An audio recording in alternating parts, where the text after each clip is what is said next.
How do? How rude's that? Start me video on some arsehole on a motorbike. So, this is Graham. I think what we'll do first, Graham, is, well, what we're going to be talking about is building your own prison, being a tyrant, addiction, going in dark places, putting your life at risk, just to name but a few. I think the first thing you need to explain is your accent, where you were born and why you've got that accent. Well, I was actually born in Leeds. Yorkshire lad. Yeah, Cottonley. No, sorry, Beeston. My other brothers were Cottonley. And I was brought up in Scotland, hence the accent. So. Got a lot of people follow the channel north of the border, so yeah. We've got the Yorkshire Scottish thing going on, so there we go.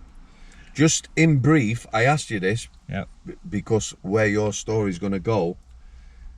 Childhood, what was your childhood like?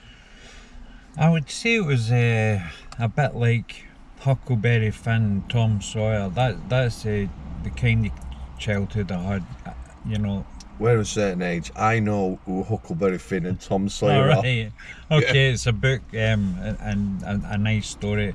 So I used to live in a village, and we used to go and swim in the water, the river in the summertime, and go out camping and just ride our bikes. Just a normal childhood, really. But as we go on, I'll tell you about, you know, traumatic times, and the good and bad thing about Scotland is you've got guys who like the banter. Yep. And as I was growing up, I was a chubby kid, even though I could run as fast as anybody, if no faster, but I was always a chubby kid. So if anything came out, like Teletubbies, not so much Teletubbies, but anything like that, then you think, oh, here we go again, we're going to get, you know, like Cannon. Remember Cannon? Yeah, Frank Cannon, a detective, a massive, wasn't he? Big lad. Yeah, so I used to... Were you called Frank Cannon? Yeah, Cannon. And then you'd have, you know, when Mr. Blobby came out, I thought, oh, the poor wee bastards that are chubby, that's what's going to come out, you know. So it wasn't so much bullying, it was just banter, but it, you know, it still hurt. And I think that... How as a teenager, can you remember how big you were? Usually I went up by the years, so, you know, if I was 12-year-old, I was 12 stone, 13 stone. Really? You know? Yeah, I went like that. I was running about the 20 stone mark when I was about, 20 years old, yeah, so. And what we're going to do, we've said, haven't we, in this first part, we're going to go up to what weight? 52 stone. You say 52 stone? Yeah. They guesstimated that, didn't they? Yeah. 52 stone or thereabout. Yeah. At what age were you then, Graham? I was 40, 42. 40 years old. Now, you got a family? Yep. I've met the missus, lovely lass. You've just said, and this is really important, isn't it? Mm-hmm. Yeah. If you reverse the roles. Yep. Tell me what you just said. Yeah. So if I was put in the same position my wife was put in, then I would have left. And it just shows you, you know, through this whole story, everybody's patting me on the back and all the rest of it. Well, I don't deserve it. It's my wife that deserves it, you know. When did you get together, like start courting or whatever? So I was 19 years old, and I met Sarah, and I've been with her ever since. So we've been married. I got married in 1990, and we've been together, married for 30 years now. Congratulations. Thank you. congratulations on still being here. Yeah. So, when did you have your kids? So I was 23 when I had my son, and 25 when I had my daughter. I think once you find the love of your life and you get comfortable, you do put on weight because you don't need to try anymore to look good or feel good. So I just became a slob. I was suffering from sleep apnea that I didn't know about, because like halfway through the day I'd just go to sleep. And jobs, I had countless jobs and nothing stuck with me. So Are you an addict? yeah, I would definitely say I have an addictive personality for sure. And the fat gene, do you believe in the fat gene? Because you've said we started chatting. I could chat to this guy all day. These aspects of being morbidly obese, massive, getting to a weight that, well, literally 3 times me, 3 times the man I am. Yeah. There's aspects of it that people don't think about, like you've said, that your missus will have to put up with. Yeah. Obviously worrying about you. Yeah. The effect it has on your kids. And you've said that you try to look at things sort of in a scientific way. Yeah. You know, not so. Yeah, I think there's a load of things that can factor into somebody being fat. You could get somebody that's just greedy, and you get some that, you know, in the family genes, that it's easy for somebody to put on weight. You can get people who have got genes where they're skinny, they've got a body beautiful with a 6-pack, and they can eat all day long and nothing happens to them. So there's definitely something there that's you know, a fat gene for sure. But then there's other aspects, like I said, greed, addiction. So you might eat a Mars bar and love it so much that you can't stop eating Mars bars. So yeah. But it's very much like any addiction, prescription drugs, alcohol, whatever. It's definitely going to kill you. Yeah, for sure. In the end, it will kill you. Yeah. So when did the depression start and the anxiety? Well, or is it something, do you think, that's been around all the time? Well, I think it might have been there under surface that I didn't know about it. I remember being very controlling. You were controlling? Yeah.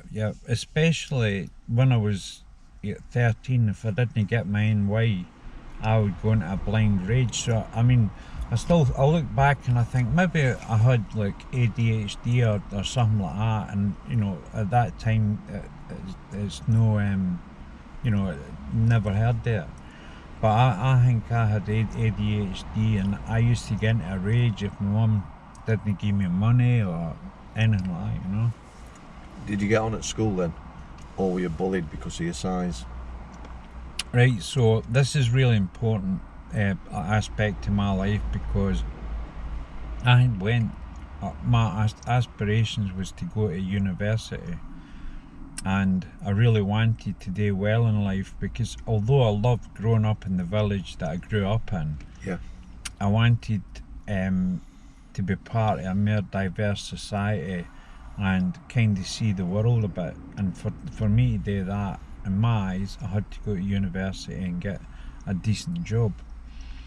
But when I was at school, because people would pick on me because I was fat, I went the other way and done stupid things to make them laugh and make them think that I'm crazy. So they left me alone. So I was the joker, the nutcase. For example, there was one day we were sat on a wall. Across the road there was a pub, and at the side of a pub with a door that goes into the storeroom, and somebody just says, I dare you to go and kick that door in and steal a case of beer, which I did. And then the thing is with that, I never even got a bloody beer out of it. So that's the kind of thing I got into. And then it grew and grew, and I would get into trouble with the police. You know, for some silly things like urinating in the street when I was drunk, and you know, there was one serious one that I got done for extortion. And again, that isn't the person that I wanted to become. All I wanted was to be comfortable in life. But the threat that you might go to a young offenders place like Glenacle, I think it was at the time, it, you know, it just wasn't the life I wanted to lead. So you were quite aware of where you are and what you wanted to be. Yep. So from 25 to 40, Yep. to get to 52 stone plus, Mm-hmm. you know, was that just like 15 years of eating? Yeah, how it all started was we had hired a van to move down from Scotland, because we went up to Scotland for a wee while, a few years, and then we moved back down, and I hired a van to do that move. Now, where the van hire place... Is that where you moved back with your missus? Yeah. So, and we lost our house in 92 with the recession. So we went up to Scotland where we knew we'd get a council house. So we lived there for 5 years, I think it was, and then we moved back down. And the reason was we felt there was more opportunities down here for our kids. We didn't care where we lived. It's just we have to look at what was there for the kids. So I taken this hire van back, and from that place to my house, it was up a big hill, and I walked up the big hill and my heart was racing, and I thought I was having a heart attack. All it was I exerted myself a wee bit, but I thought I was having a heart attack, and from that moment on I couldn't go out. I was scared to go out in case I had a heart attack. How old were you then about? Oh, I'd say 30, maybe about 37, maybe.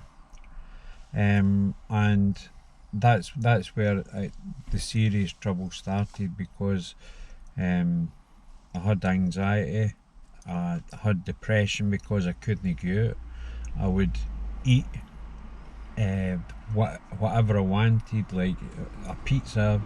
I would eat it, then I'd feel guilty because I had a pizza, and then, you know, it was like a vicious circle, like depression, eat,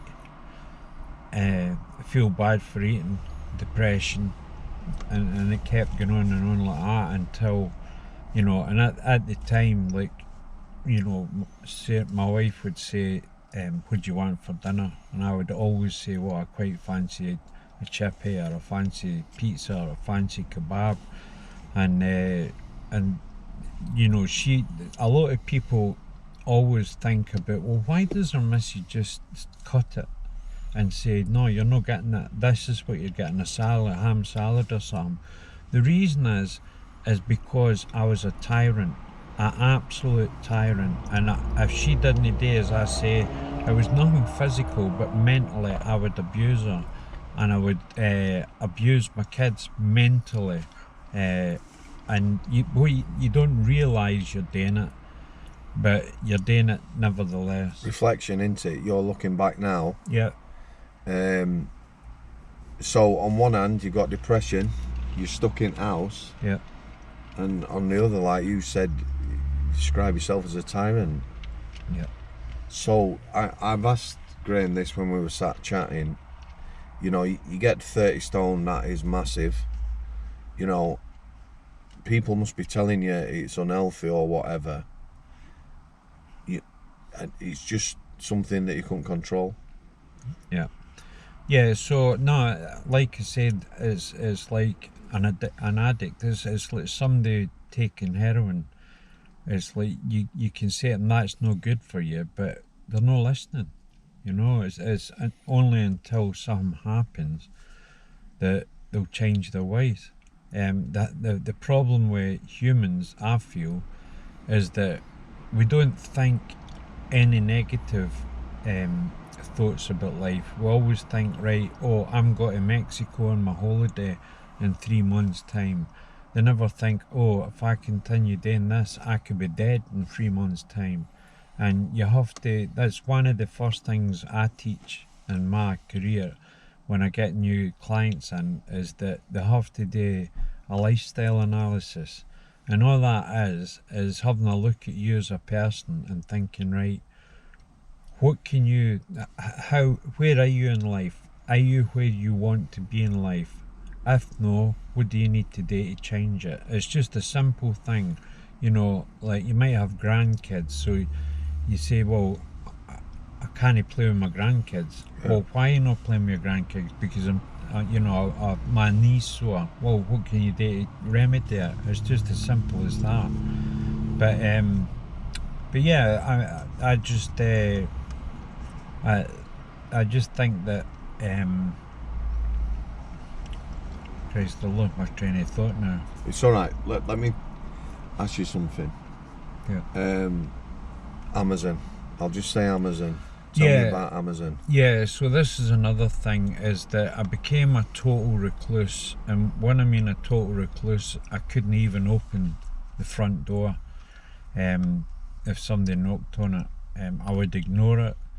However, my wife is a prolific buyer from Amazon. Amazon boxes coming through the house all the time.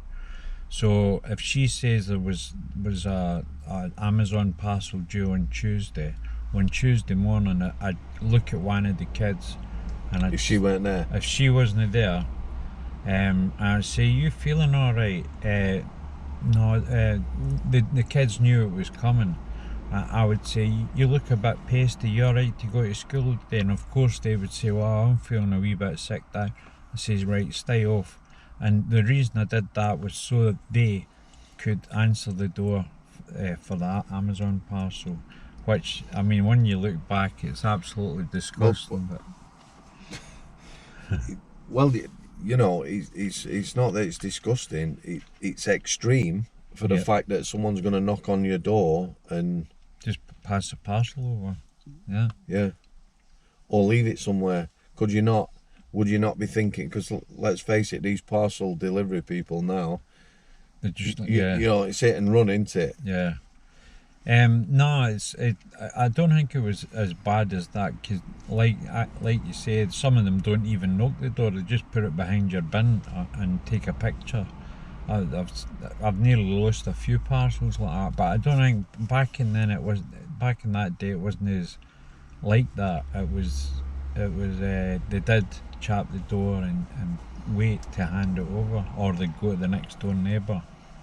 So, but I never thought like that. I just thought, right, if somebody's coming to the door, and I was scared to answer it. The thing is, Graham, you're very softly spoken, yeah.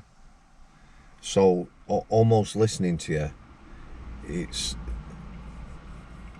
when you say you're a tyrant, you know, angry, raging.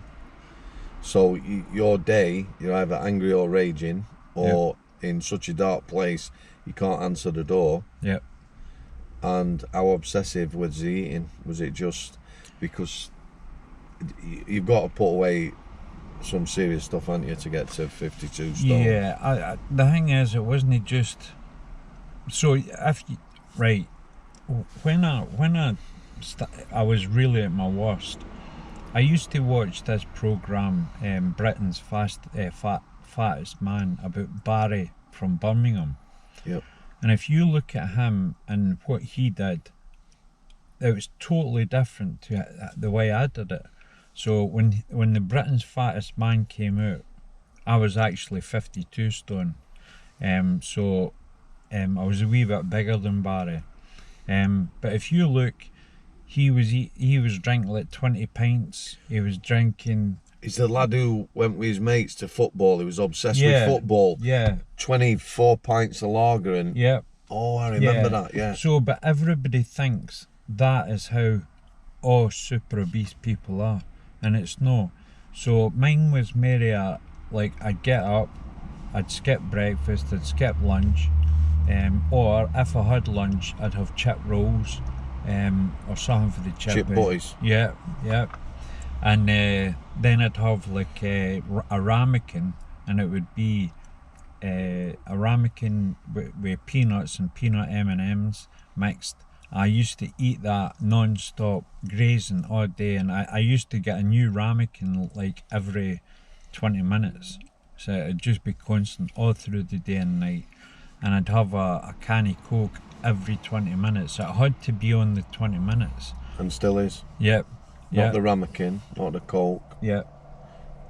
Something's got to happen on 20 minutes. Yeah, yeah. And it's the same with the cigs as well. I had to have a cig every 20 minutes. I don't know where 20 minutes came from, but that's the process. And then I went to dinner time. So dinner time, I would have like a fairly big dinner where I'd have maybe a large doner and chips. Then I'd have extra large doner meat on the side. I'd have 4 cheeseburgers, and then once I'd finished all that, I would be looking around all my family to see if there was any leftovers, so I'd scoff them as well. How do you think back now, on reflection? Yeah, it's unbelievable the behaviour that I went through. It's just like any other addiction, heroin. You know, I was beg, borrowing and stealing, because I mean it costs a lot of money to support that lifestyle. I was going to ask. Yeah, I mean you're talking hundreds, if not thousands of pounds. So yeah, it's just like any other addiction. You know, it's got you don't see There's it a at cost, the time. isn't there? Oh, definitely. A real cost. Yeah, yeah. You know, at any point, you know, did you sort of think it's impacting my family? Did you go on holidays or things like that? Or was it basically you housebound and...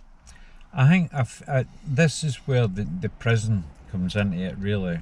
And I never thought of it this way until you said I had built a comfortable life for myself. I used to get up and I would be able to... If you said to me, right Graham, what are you going to do with your day 5 years down the line on a Tuesday, I knew exactly what I would be doing. I knew exactly what TV shows I'd be watching. I'd be watching Coronation Street, then Out of EastEnders, then Emmerdale, all that carry on. And I never aspired to come out of that predicament.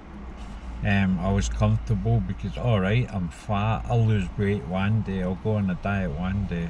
Is that what you told yourself?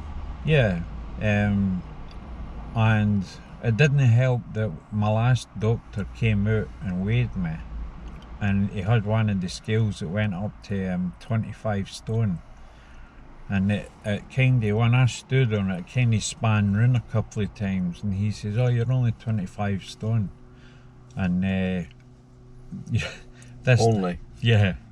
And I thought, well, you know, I can lose that. So I thought, well, nothing's got to happen to me. I can eat and drink what I want. I'm only 25 stone, so that was my thinking process at the time. So did your missus basically live her life around you being a recluse? Yeah, absolutely. You know, like I said, I was very controlling. Even now, like, she knows if I've taken my medication or not. You know, I wouldn't even be here if it wasn't for my medication, because of my anxiety and depression. But it manifests itself if I don't take my medication, because I'm a wee bit snappy. And so, like I said, like, she's been a rock. But she had a tough gig, is it fair to say? Yeah, she's definitely has. Had a horrible life. That's why I kinda these days I kinda enjoy life a wee bit more, because I know it's, you know, life isn't guaranteed. Your health isn't guaranteed. You could get hit with a bus tomorrow. So instead of always chasing money and a job, you know, you have to spend time with your family and enjoy life. That's the same as coming up here today. We've made a weekend of it so that we can go to the pictures and whatnot, and it's not just one day zooming up and zooming down. We want to enjoy each other's time, you know. Do you think you owe her? Oh yeah, definitely. I owe her and my family as well, you know, my kids, because they were in this prison with me and had to obey, you know, kind of stuff. Oh, it's sad, really.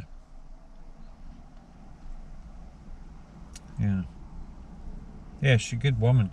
So everybody thinks, oh, you've done well losing 35 stone. But I ain't the hero in this, it's my wife. She stuck by me, you know, through it thick and thin. Have you ever tried to take your own life, Graham? Or considered it? I've definitely considered it. I have, and it. Yeah, I mean, that's a hard thing because like I just felt, you know, my kids and my wife, they'd probably been better off without me. But the one thing that kind of stopped me was that I couldn't get life insurance, so I would be leaving them in debt. Is that because of your weight? Yeah. What impacts on life? Because these are things you don't think about. Yeah. Yeah, that's something I wouldn't have thought about. Yeah. Mm-hmm. You know, the darkness, like you said, being a tyrant or whatever. You just see people who are big, and you think they've got the same life as you. Yeah. Just eat more, not how they're gonna be or how that makes them, or you know, everyday things. You know, you're a recluse. You said you never went out or anything like that. How do you think your missus dealt with that? Did she go anywhere on her own? Did she have a social life? No, she didn't have a social life. I think right through our marriage, we were off for each other. It was, you know, she didn't enjoy having friends. I don't have friends really. I feel awkward in social situations, even though, you know, I'm co-owner of a gym. I've learned to cope with people coming into the gym, but when we get into a conversation, I struggle. The only people I don't struggle with is people who have had mental health issues, or they're bigger, or because they're my kind of people. You can relate to them. Yeah, and they can relate to me, and that's why, you know, yeah, I'm a personal trainer, but I'm fat. I have a ciggy. I have a beer. Do you know what I mean? I'm everything that personal trainers shouldn't be, but my guys like that because they. Well, I'm thinking if you know someone is massive, fat or whatever, coming to someone who's sort of been there and done that. Yep. Well, I've said people have rang me up and they've said to me, "Oh, you know, I don't know if you can help me. I'm 30 stone." I said, 30 stone, you're just a baby.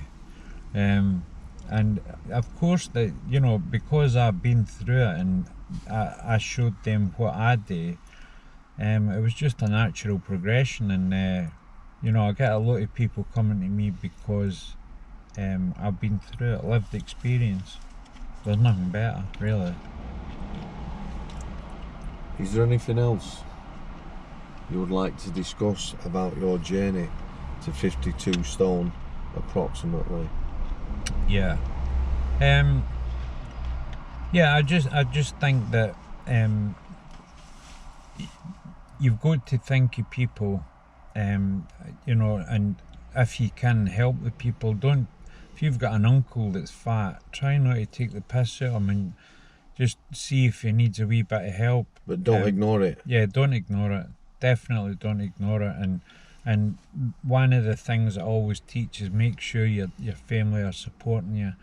So when I had my operation and I had said to the doctor, I'll pay it forward, I told him that I'd go to the gym, and there was Sarah. Pay it forward, what's that mean in English? Oh yeah, it's You'd repay him. Yeah, so I would, if he saved my life, I would do something that would help others in the same boat. I'll have to put subtitles on this. Yeah. Yeah, so yeah, I went to the gym, and my wife, she was very supportive. She came and joined with me, and she's like a rock. So again, if you're one of the super big people, I was actually classed as super obese.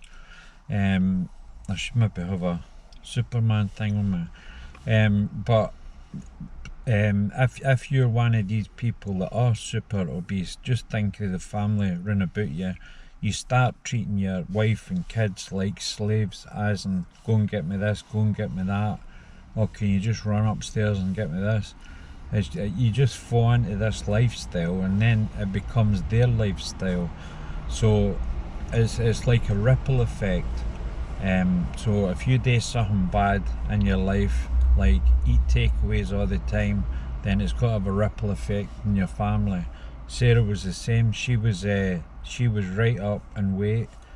My two kids are right up, big people now, and it's all down to me. So just remember that whatever you do in life, good or bad, it has a ripple effect. So if you go to a gym, for example, your kids might be inspired to go to a gym. My son has started, because I never wanted to throw it down his throat, let's get you sorted. How old is your son now? He's 28. 28. Yeah, but his life is kind of been the life that I grew up with, where I was big and people taking the piss out of me. But it wasn't as bad for him, because nowadays there's more people knocking about that are obese.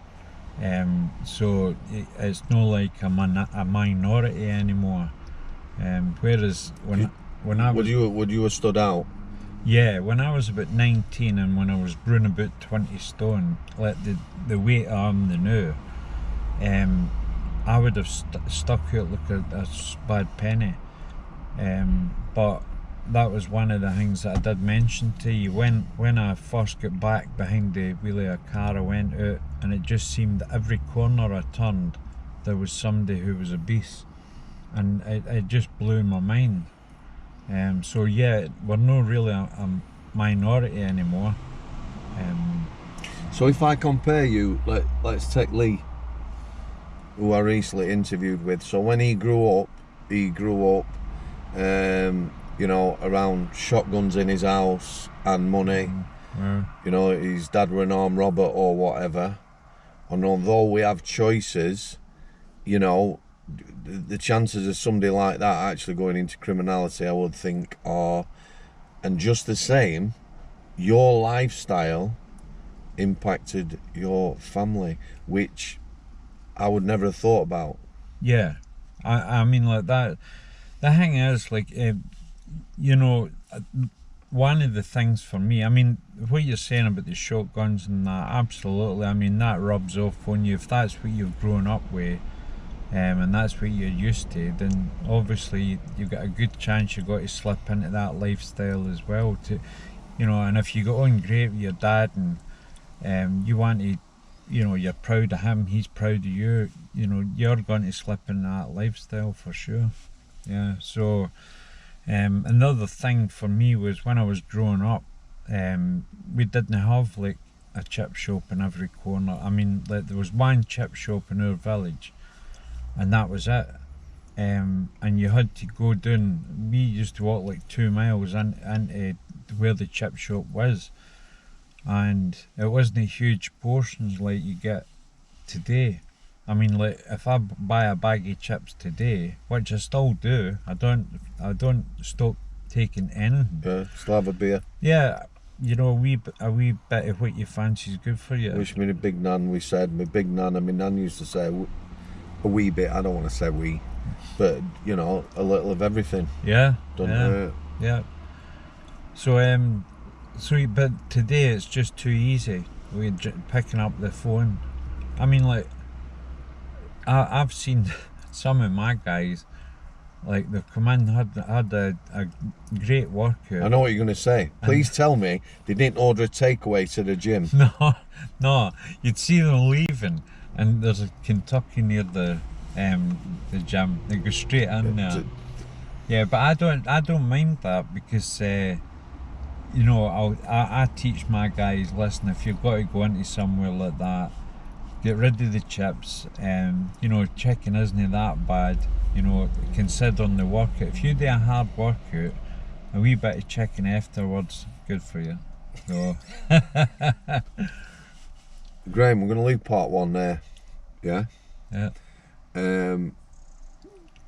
There's a lot of people watch this channel, follow this channel, when mentally, in the second part of your story, there's a lot of challenges, a lot of big decisions. The anxiety and depression's never gone away. No. So at 52 plus, we're going to say, because they guesstimated your weight, you know, whether you made the decision, family, life, whatever it was that made you change, again, you know, there's some, I've got to say, some funny shit to come. Some of it is funny that you've told me. It's not funny. It was very hard for you, but you can laugh about it now. I think it's fair to say, isn't it? Yeah. Definitely, there was, some comedy moments. Yeah, for sure. Graham, thanks for that. Thanks for being honest. There's a lot of things that I never thought about. The being a tyrant one, you know, you watch Super Size, Super Skinny, you're not seeing them in a family environment. You're not, you know, it's something I never thought about. Yeah. I would imagine you just sat at home and ate and got bigger and your family just did what they did around you. Yeah. But not the case. Yeah, that's right. It has an impact. Thank you very much, my friend. Thanks for having me on, Tom. No, you're welcome. Part 2 to follow. If you struggle with your mental health, the second part, like I say, still challenging. Anxiety, depression don't go away. Big decisions to make. And again, some funny stuff. Graham, it's been a pleasure, mate. I'll sit there.